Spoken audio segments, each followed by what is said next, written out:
Hello everyone, welcome to Narain's Life with MS. This is Narain and it is time for Friday Findings. And this Friday Findings, I think it is going to be very exciting because one of the stories has something to do with me. So, I hope that it does end up being a little interesting. But one thing I do want to share is that both of the stories that I have to talk about today are actually studies that are being conducted or have been recently conducted for MS. And so as a result,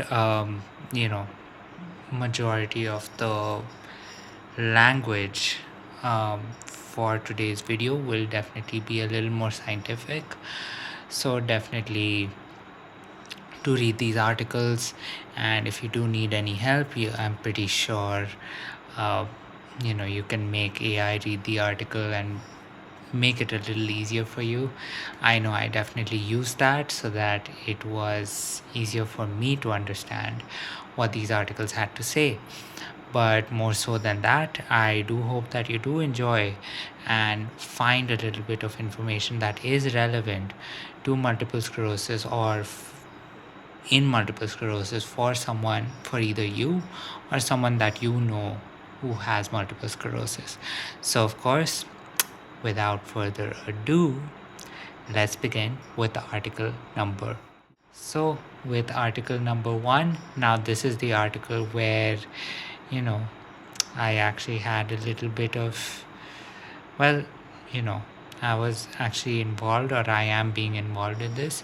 So, there actually is a study being conducted for MS patients, which is trying to look at if gut bacteria might actually be helpful um, in finding certain treatments for multiple sclerosis.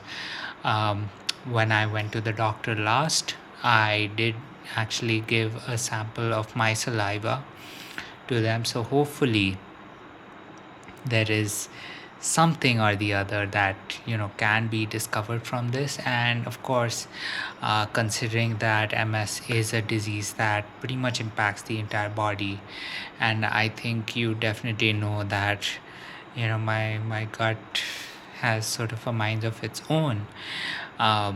The one thing that we can definitely see is that with certain gut bacteria, that it might actually have some beneficial impacts if there is a gut bacteria related treatment that is found to be effective for treating certain parts of MS, right? Considering that it is gut related, I'm pretty sure it will deal majorly with gut issues such as crazy amounts of constipation, which I experience, or definitely a certain amount of discomfort when it comes to doing your business, which also happens from time to time, despite the fact that I have a gold standard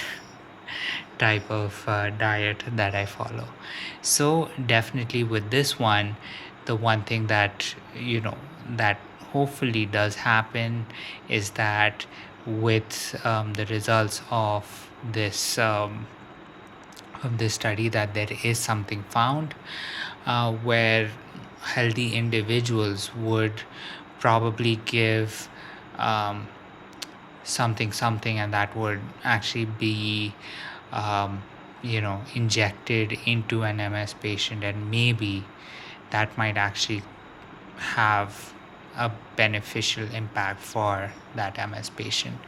So this of course is something that is just starting. I think they are still in the process of collecting data and collecting samples from different people.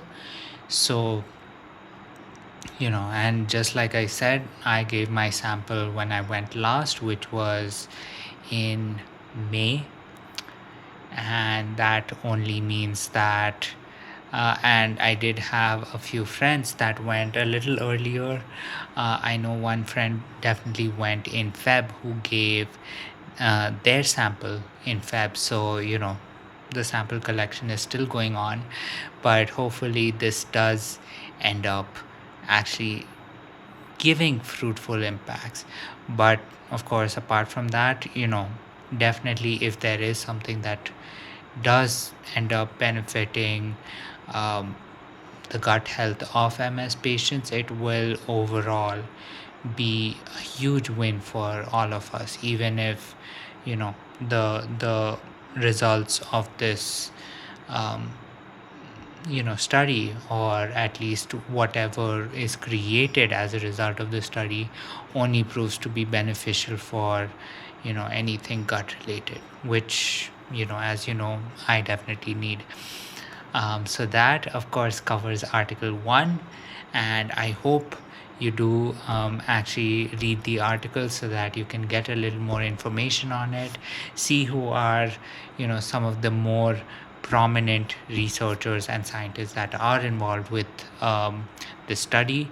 And of course, if you do happen to be in India, in Bangalore, chances are your saliva content might actually be picked up for uh, testing as well. So that was article number. So let's continue with article number 2. So now article number 2 actually discusses the fact that PET imaging, right, PET imaging, done both on mice and on MS patients, has shown that there has been some synaptic damage that has been caused as a result of MS. Right? What we know about MS is, of course, that the myelin does get damaged, and as a result, there are certain nerves that stop functioning as a result of the myelin being damaged and the covering pretty much being removed. This study actually explores the idea that not only is the myelin being damaged, and as a result there are nerves that are pretty much you know being rendered useless. There is also synaptic nerve. There is also synaptic damage, right? And damage to the synapses. Now, why is this important?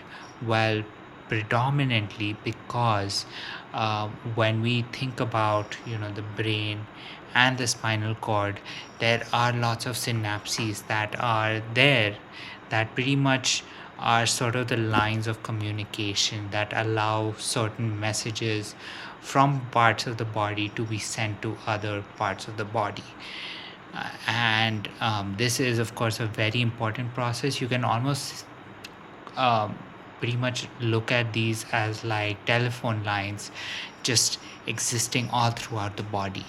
Now, how was this study how was this study conducted? Well, first they actually worked with rats, and they actually found that, sorry, not with rats, with mice. What they found with the mice population is that when these mice, which have something similar to MS, as a condition, um, these mice actually showed through their PET scan that um, there was less synaptic activity happening in the spinal area of these mice.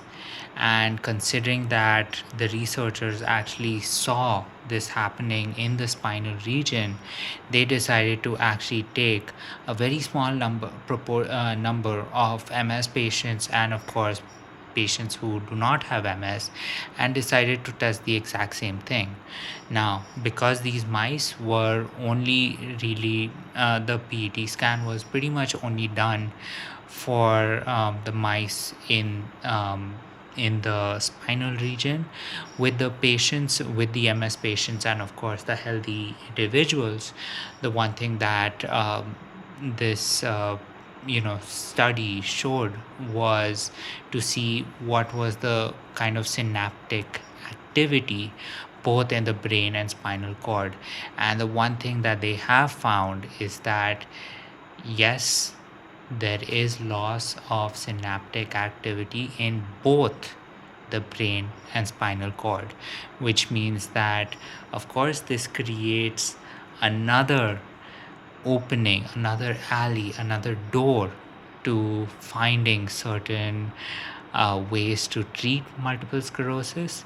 Of course, this also opens the idea of, this also opens a little more understanding of MS. So, with each of these studies that pretty much show something new, there definitely is, an improvement into not only our knowledge but also in ideas that might actually help us deal with this medical condition. So please do read this article as well.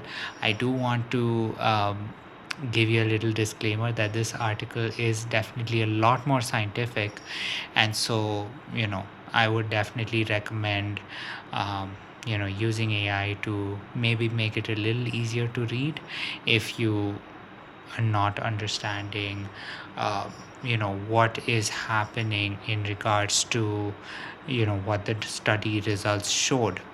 But of course, with that said, this study is also available in the description section of this video. So that was pretty much article number 2, and please do give your thoughts, your insights, your experiences, or if not experiences but your own opinions and thoughts or any knowledge that you might have in regards to how what this could mean for an MS patient. What are some of the new uh, forms of therapies or treatments that might be available to MS patients in the very near future as a result of this study? So of course, with that said, that is article number 2.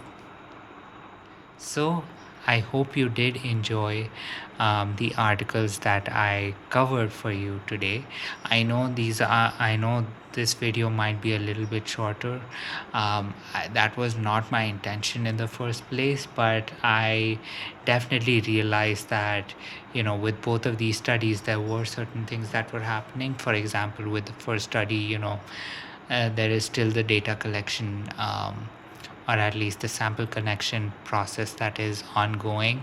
So really my input in the first one has been pretty small, and with the second study, it is definitely one that is a lot more advanced, and there is definitely new things to discuss. But again, because this was essentially just a first step into this foray into this area, there definitely is a lot more uh, there is definitely a lot more to be seen, a lot more to be discovered, a lot more to be studied in the very near future.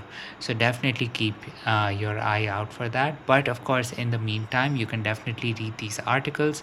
Please give your opinions, your thoughts, your insights, so that we can get the conversation started. But of course, with all of that said, this is Naren Side with MS. I am Naren, and considering it is a Friday, I do want to wish you a very happy weekend in advance. I hope that you have a lot of things planned for your weekend. But with all of that said, it's time for me to say good night, sweet dreams, and I'll catch you tomorrow. Bye.